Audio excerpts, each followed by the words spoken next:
स्वागत है हमारे यूट्यूब चैनल सखी डिवाइन में। दोस्तों, मैं आपके लिए लेके आई हूँ गौतम बुद्ध के द्वारा लिखी हुई कहानी सत्य की खोज। राजकुमार सिद्धार्थ ने मन ही मन ठान लिए थे कि अब उन्हें भी संसार का मोह त्याग कर सन्यासी हो जाना है। सांसारिक सुख, ऐश्वर्य और वैभव विलास में जीवन को व्यर्थ नष्ट करना उचित नहीं है। संसार के रिश्ते नाते और वैभव प्रदर्शन से उन्हें गहन विरक्त होने लगी। इसी विरक्त ने उनके अंदर से संसार के प्रत्येक जड़ चेतन वस्तु व्यक्ति से मोह निकालकर बाहर किया। जब सिद्धार्थ नगर भ्रमण से महल में लौटे तो उन्हें शुभ समाचार मिला कि यशोधरा ने एक सुंदर पुत्र को जन्म दिया है। इसी उपलक्ष्य में सारे महल में मंगल गीत गाए जा रहे थे और महल को ही नहीं, राजभर को तरह तरह से सजाया जा रहा था।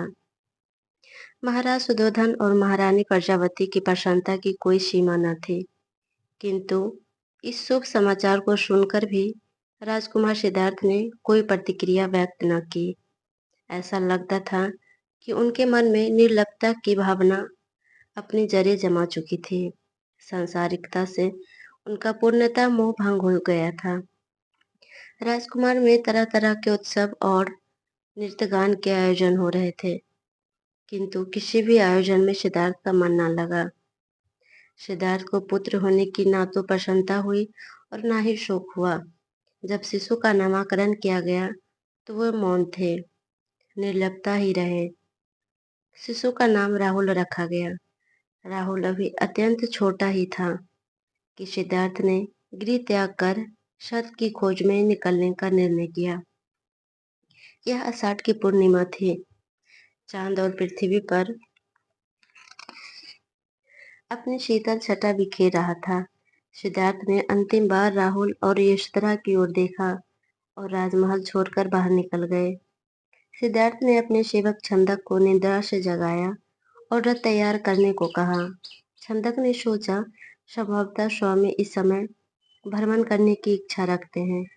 उसने तुरंत रथ तैयार किया। रथ में सवार होकर सिद्धार्थ ने छंदक को वन की ओर चलने को कहा। अनोमा नदी के निकट जंगल में जाकर सिद्धार्थ ने छंदक से रथ रोकने को कहा। रथ रुकते हुए रथ से नीचे आ गए।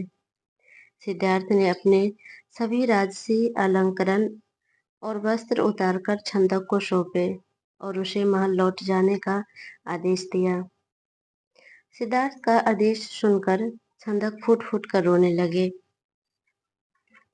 राजकुमार छंदक शोकाकुल स्वर में बोले, जब महाराज और महारानी आपके सन्यासी होने का समाचार सुनेंगे तो उनका तो हृदय ही फट जाएगा।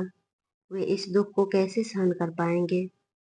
छंदक, यह संपूर्ण संसार ही दुखों का मेला है। संसार में रहकर केवल दुख ही पाया जा सकता है। यदि सुख पाना है तो यह संसार छोड़ना होगा। मैं सुख दुख की इस श्रृंखला को समाप्त करने के लिए ही गिरि त्याग कर रहा हूँ। और फिर सिद्धार्थ ने कटार से अपने रेशमी मुलायम केशों को काट डाला।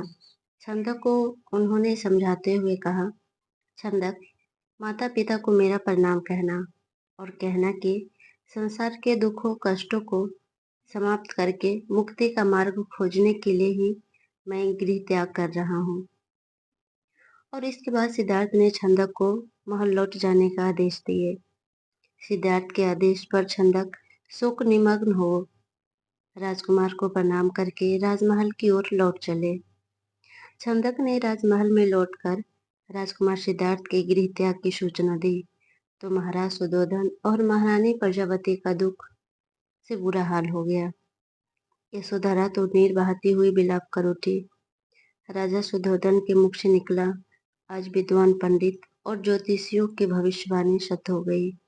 मेरा प्रिय पुत्र गृह त्याग कर लोक का कल्याण करने के लिए सन्यासी बनने को निकल पड़ा। उसे मेरे अनेकों प्रयास भी ना रोक पाए। यशोधरा ने अपने पति के राजसी अलंकारों को त्याग की बात सुनकर अपने शरीर से सभी अलंकरण त्याग दिए, केवल सुहाग चिन्ह को ही शरीर पर धारण किया। यहाँ तक कि पृथ्वी पर सोना और पत्तल पर खाना उसने अपना नियम बना लिए। राजकुमार सिद्धार्थ ने गृह त्याग से राजमहल में शोक का सन्नाटा छा गया। राजमहल का वाद्य संगीत और पायल की रुनझुन भी ना जाने कहाँ खो गई। राजकुमार भ्रमण करते हुए मगध की राजधानी राजगिरी के निकट पहुंचे। राजगिरी के निकट पहाड़ की अनेक कंदराएं थी। सिद्धार्थ ने इन्हीं कंदराओं को अपना बसेरा बनाया। इन कंदराओं में एक मनमद आचार्य अलार साधारणता रहते थे। सिद्धार्थ ने अपना आचार्य अलार से ही साधना के गूढ़ रहस्य प्राप्त किए और उनके निर्देश पर ही तपस्याचार्य में जुट गए। यहाँ पर उन्होंने कठोरता पूर्वक नियम संयम का पालन करते हुए तत्पश्चात आरंभ कर दिए।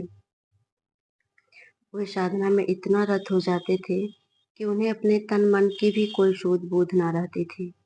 इस कठोर साधना से उनका बलिष्ठ शरीर धीरे धीरे निर्बल होने लगा, किंतु उन्होंने अपनी तपश्चर्या जारी रखी। किंतु इतना कुछ होने पर भी उनके मन को तनिक भी शांति प्राप्त न हो सकी।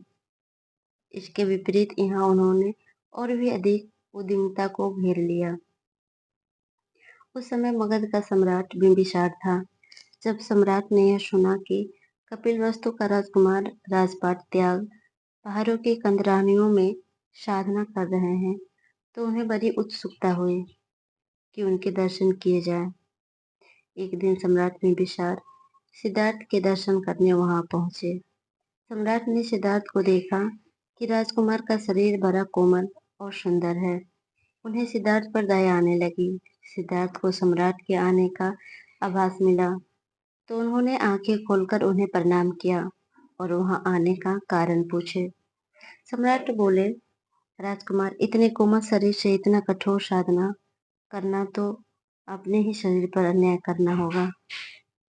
यदि राज सुख की आवश्यकता है तो मेरे साथ महल में चलो। सम्राट, यदि मैं राज सुख चाहता तो राजमहल का त्याग ही क्यों करता। मेरी इच्छा अस्थायी सुख, अस्थायी शांति प्राप्त करने की है। ठीक है कुमार, जब तुम अपने उद्देश्य में सफलता प्राप्त कर लो तो एक बार मुझे दर्शन देने अवश्य आना, कहकर सम्राट वहां से चले गए। थैंक यू दोस्तों। इस तरह की कहानी सुनने के लिए हमारे यूट्यूब चैनल को सब्सक्राइब कर बेल आइकन प्रेस कर लीजिएगा।